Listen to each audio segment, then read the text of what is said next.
Le SCOT crée un cadre de référence pour les politiques économiques et nous, en fait, on est en quelque sorte le bras armé des politiques économiques. Et donc, on s'inscrit tout naturellement dans ce schéma. Moi, ce que je trouvais bien avec le SCOT, en fait, on s'en est servi pour établir, je dirais, notre diagnostic territorial. On s'est servi du diagnostic qu'ils avaient fait.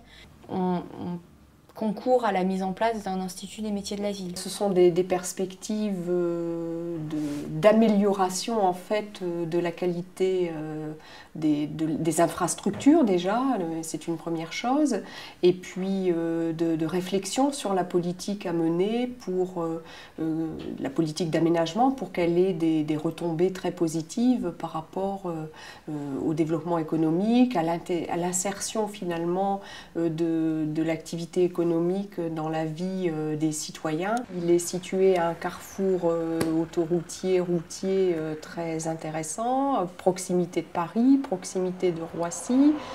Donc c'est un territoire qui est géographiquement superbement localisé, avec une main-d'œuvre potentielle et des capacités de développement et une jeunesse de la population qui devrait permettre de le développer dans les années à venir. Aujourd'hui, l'enjeu pour continuer le développement économique du territoire, c'est bien sûr de proposer du foncier disponible pour les entreprises pour qu'elles viennent s'installer.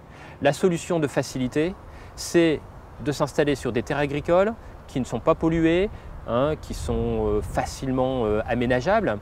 Mais le problème, c'est que si c'est ce choix qui est maintenu, eh bien, dans quelques dizaines d'années, il n'y aura plus de territoire agricole. Or, ces territoires agricoles font la force aussi du Grand Crayois.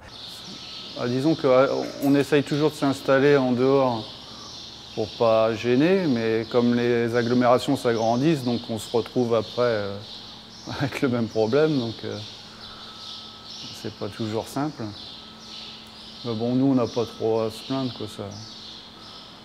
On est tout de suite sur nos terres assez rapidement, sans gêner grand monde.